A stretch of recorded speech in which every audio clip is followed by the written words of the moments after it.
1975 began with a trip to Southend in the FA Cup. Rangers took a big away following, and we stormed into a 2-goal lead, thanks to goals from Ian Gillard and Jerry Francis. A nice comfortable passage into the fourth round? Well, this is QPR. So when Southend pulled it back to 2-1, the pressure was really on. And in the end, we threw away that 2-goal lead, as Southend deservedly earned themselves a replay. There was no real gap between the games though, and the replay was just a few days later at Loftus Road. Rangers made no mistake this time though, winning 2-0 thanks to a double from Don Givens to set up a fourth round tie against Notts County. Our first league game of 1975 saw us face Burnley at home, in what was always a tight fixture. Beck losing out to James. But winning it back and a free kick given to Burnley. Crowd not happy with that one.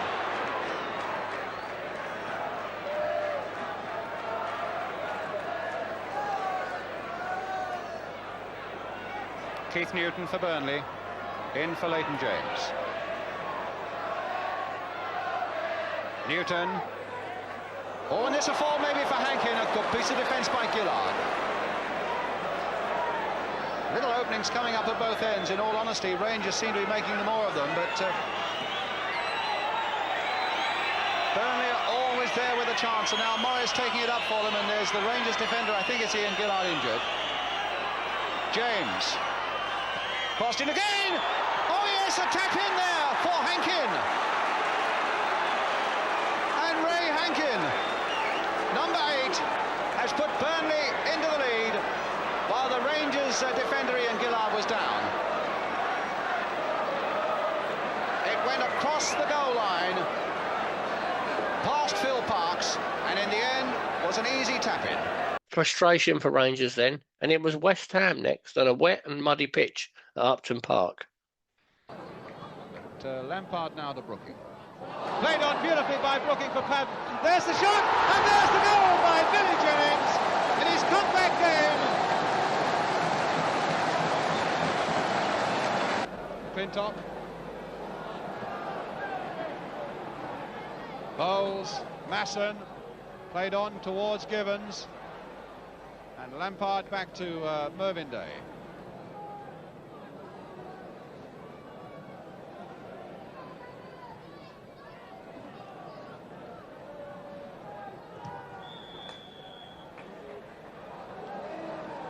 Now, was that too many steps by Mervyn Day?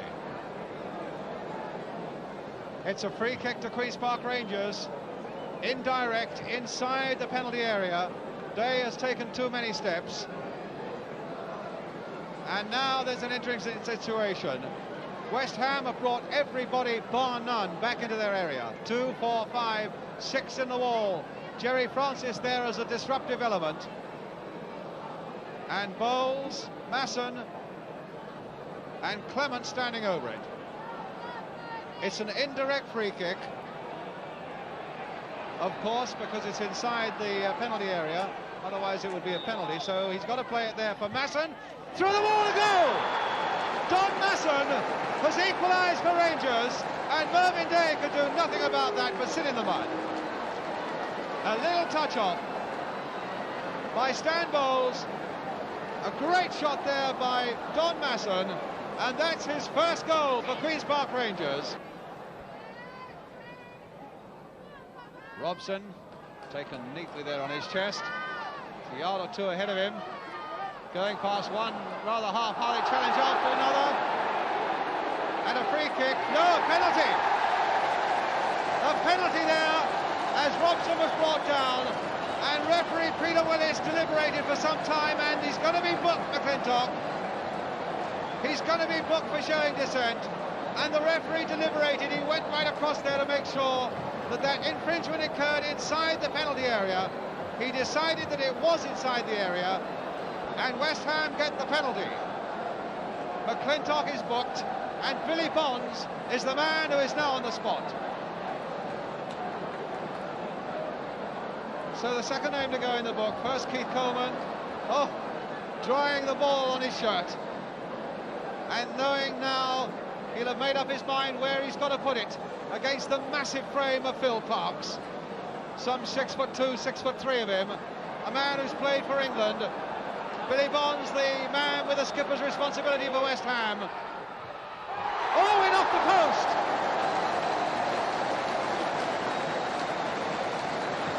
Well, the luck went Billy Bonds' way. He's talking there to Tommy Taylor because he didn't hit it properly. He knew he didn't hit it properly, but the luck was with him as it went in off the post, with Parks going the wrong way. Lampard's header, two good headers there by Beck. Playing along the line for Thomas. Can he get round Lampard? That looked to me a bit like a push. That looked to me a bit like a push in the area. And he's given a penalty. That looked like a push to me, and I believe the referee and linesman are right. He's given a penalty to Queen's Park Rangers. The second penalty of the game. Stan Bowles, who has been the target of the crowd, has a chance to silence them again. And the West Ham players, I think, are going across to ask the referee to consult the linesman. Maybe the linesman has something to say, but the referee won't hear them. Now they went across, now he's going across to the linesman. And the linesman still says it's a penalty. So, can Bowles beat Mervyn Day to make it 2-2? The boos are ringing around Upton Park. They won't worry Bowles. As cool as you like. And he scored! And that's 2-2. The great smile of triumph from Stan Bowles brings the score back to 2-2. There are boos everywhere, but that left foot placed it so accurately, and Day had no chance.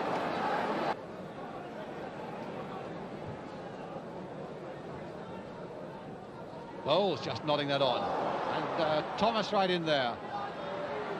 Bowles again. Still with Bowles, a great chance, and this could be it. No, Gibbons has missed it, and somehow it was kicked away right at the last. Well, what a chance that was for Rangers. Bowles doing superbly. Day equaling it. Gibbons couldn't quite get it in, and finally it was hiked away behind for the corner. So Don Masson's first goal for the club and a Stan Bowles penalty ensured Rangers didn't go home empty-handed before that fourth round cup tie with Notts County. Now the game was switched to a Friday night as both Chelsea and Fulham were at home on the Saturday, and under the lights at Loftus Road, Rangers made it a night to remember. Round of the FA Cup, Notts County came to West London and were comprehensively beaten. QPR had just bought Don Masson from County, a bargain at £100,000, and he was part of a fluent attack which included the ex-Burnley winger Dave Thomas, scorer of that first goal. Thomas, Francis, Masson, Bowles and Gibbons. It was a menacing, progressive outfit Sexton had assembled. There was only one way to stop them, and Stan Bowles in particular. And even then, he took the penalties himself.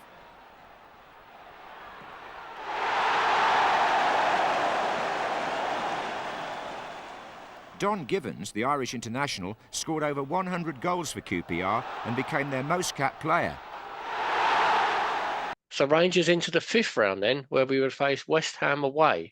But first up was league leaders Derby at Loftus Road, and after that heavy defeat earlier in the season, we produced an unforgettable performance.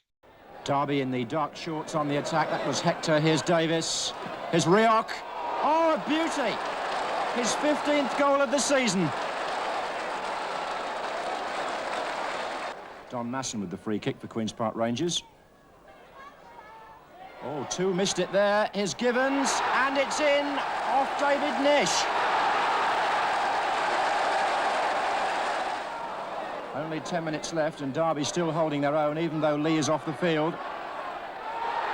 Oh, a chance for Gibbons, and beautifully taken. Oh, what a fine volley. Still Thomas. They let him go an awful long way. Too far.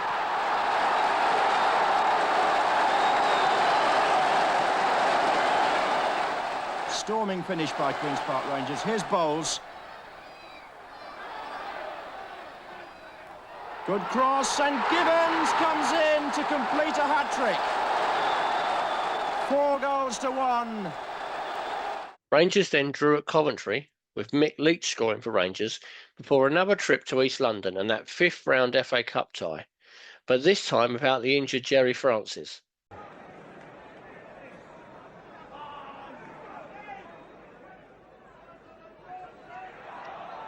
Clements now. He's half waiting for a whistle, I think. They're still going on, though. And a goal! Dave Clement!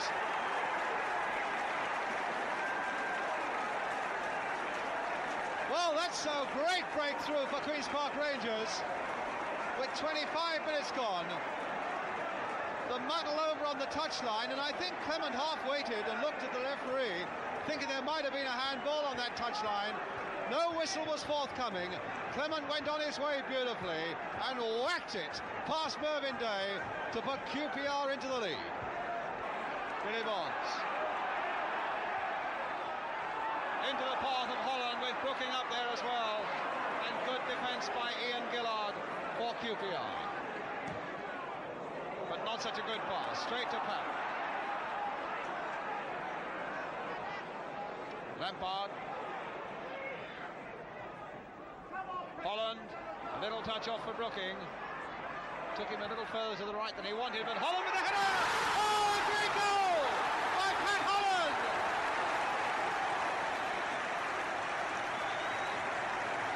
No chance for Parks.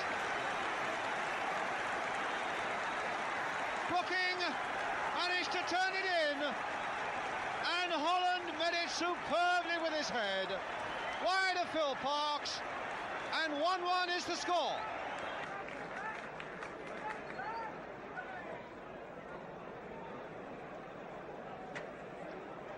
Now it's Gillard. Brooking again for West Ham. Attacking Gillard with Jennings outside him, and that worked well for West Ham. A floated across there towards Keith Robson. Yes! West Ham in the lead within a minute of the start of the second half. Over on the right, Brooking again playing a part in it, and Jennings. The back heel going, Jennings floating it over, Robson getting up well and putting it beyond the reach of Parks, who was stranded in the mud. Dave Sexton there telling him exactly what to do, knowing that he's got less than a quarter of an hour. Jerry Francis there sitting alongside Dave Sexton. What a difference he might have made to this Rangers side this afternoon. An ankle injury kept him out. Said something about Stan Bowles then, if you could lip read Dave Sexton. Is it Stan Bowles? Yes. Well, the crowd are enjoying that. I'm wondering what Bowles is going to do. So Bowles is the man who goes off. Well, the crowd are booing and some of them are cheering, and a lot of them are surprised. I gather he had a sore throat yesterday, a final gesture to the crowd, but Bowles is the man taken off. Don Rogers is the man who comes on.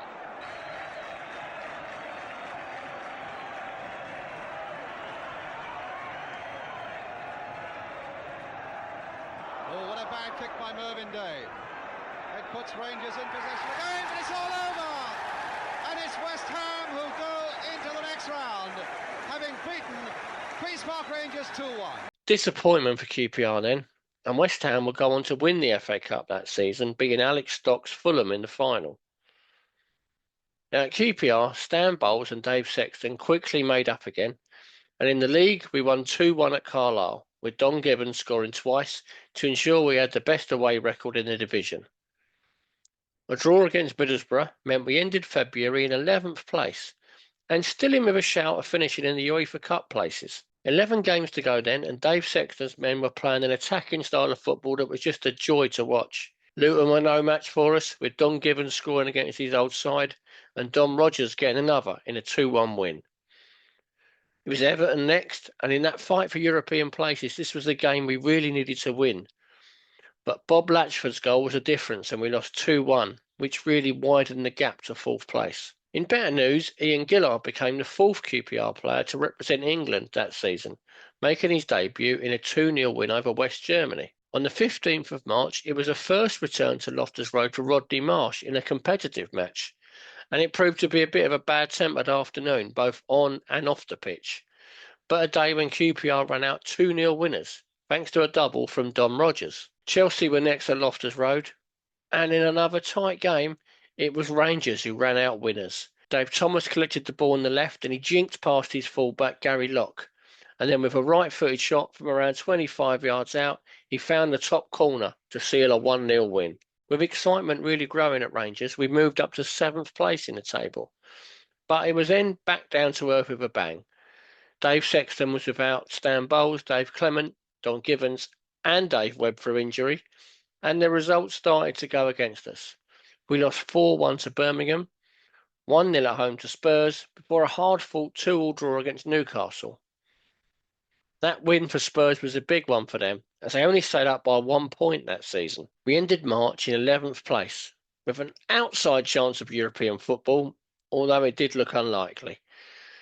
Don Gibbons was top scorer with 19, Stan Bowles had 12, Jerry Francis 8, whilst Dave Thomas sat on 7 goals for the season. It was Wolves next, who were in the middle of a fixture pile-up, having played 10 games in 22 days. And those games took their toll as QPR ran out comfortable 2-0 winners, thanks to goals from Don Givens and Dave Thomas, moving us up to 8th place. That proved to be our last win of the season, though, as our European hopes were ended with a 2-1 defeat at Ipswich. Our final home game was a 0-0 draw with Arsenal, and it was the last appearance of the season for Stan Bowles, who decided to retire, just for a laugh, really. Speaking in his brilliant autobiography, he said, "For a bit of a laugh, I decided to officially retire from football," and did a story with a journalist called Brian Madley, who I knew quite well. He was delighted with his scoop, but things didn't work out as he planned. I retired on the 20th of April 1975 and came out of retirement on the 22nd of April 1975. 500 quid better off, thanks to the Sunday People, and that was my revenge for some of the stories the papers had done on me. Brian Madley has never spoken to me since that day. After a little chat with Jim Gregory, it was decided that maybe Stan should sit out the last game of the season at Liverpool, with the press out for blood. And it was up against league runners-up Liverpool, who were in no mood for fun and games. Case, and Case again, Troszczak! What a wallop! So not the dream finish for Rangers, but an 11th place finish, the second best in our history at that point, was another fine effort. Derby were crowned league champions for a second time, with Liverpool, Ipswich and Everton in the UEFA Cup. QPR finished 8 points below those places. A slow start to the season, the main difference between us mid-table and playing in Europe. Down at the bottom, Tottenham escaped relegation by just a point, with our West London neighbours Chelsea dropping down to the second division.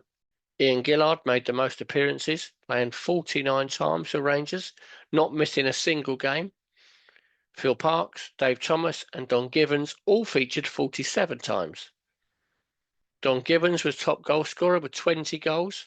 Stan Bowles got 12, and there was 10 for Jerry Francis.